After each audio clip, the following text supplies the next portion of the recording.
What's going on? Welcome to the video. Thank you so much for tuning in. Now today is going to be a little bit more of an educational video. I'm going to talk to you about a few things that I think you can implement, hopefully for the rest of your life in your journey, and put into practice.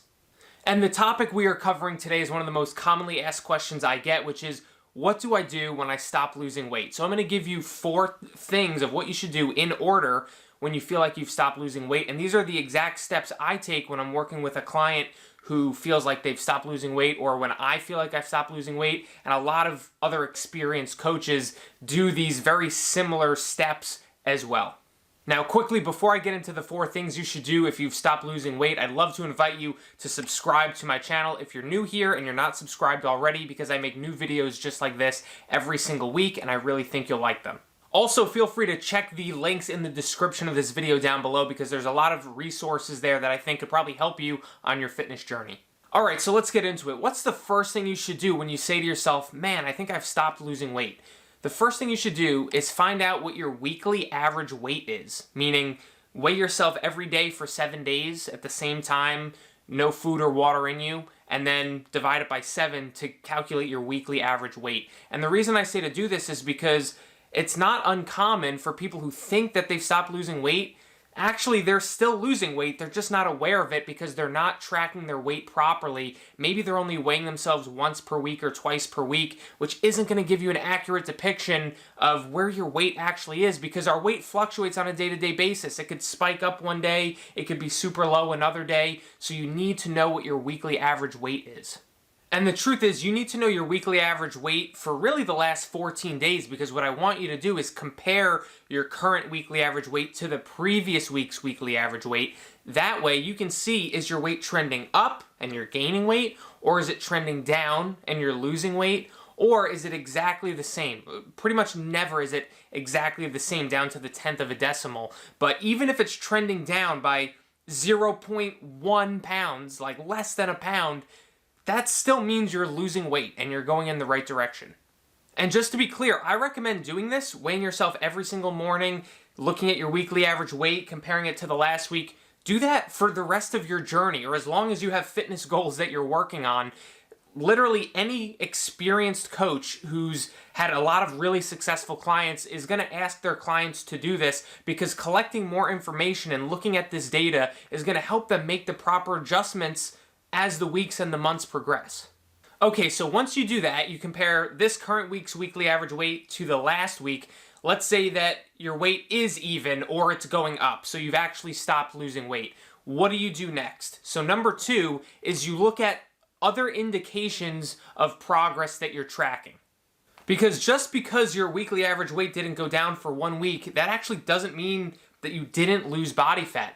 You know, are your clothes fitting better that you've noticed? Have you been getting compliments from other people? How do your progress photos look compared to previous week's progress photos? You should take them once per week or once per month. You should have a set schedule to take them. Take measurements, right? Do you take waist measurements or chest or thigh or arm, leg measurements? Like, there's a reason why all these things should be tracked, and we should be tracking progress in various ways, because the scale is not the end-all be-all.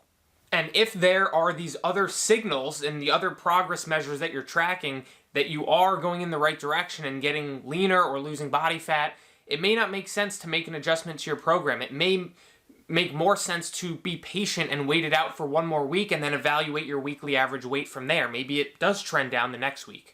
But if you are very clear and confident that you are not losing any more weight, you can move on to step number 3 or step number 4. You're not going to do them both at the same time. Step number 3 is to reduce your calories by 50 or 100 calories for the next week.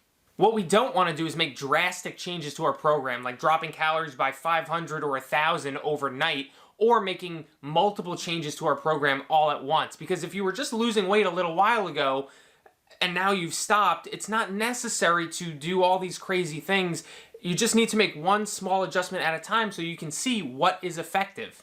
And this strategy of making small incremental changes to the nutrition is something that I've used with so many of my clients to have really effective fat loss phases, to help them not only lose body fat, get leaner, and look their best, but also do so while maintaining muscle mass. Because a major mistake that a lot of people make when trying to lose weight is eating super restrictively, very, very low calories, which is, going to possibly lead to losing muscle mass and losing more water weight compared to body fat. So if we eat more moderately and, less restrictively, but still just slightly in a deficit, we can build more muscle, we can feel better, and we can prolong our fat loss phase by gradually taking a little bit away, by 50 calories, by 100 calories every few weeks, and that way they can have a really successful and sustainable fat loss phase.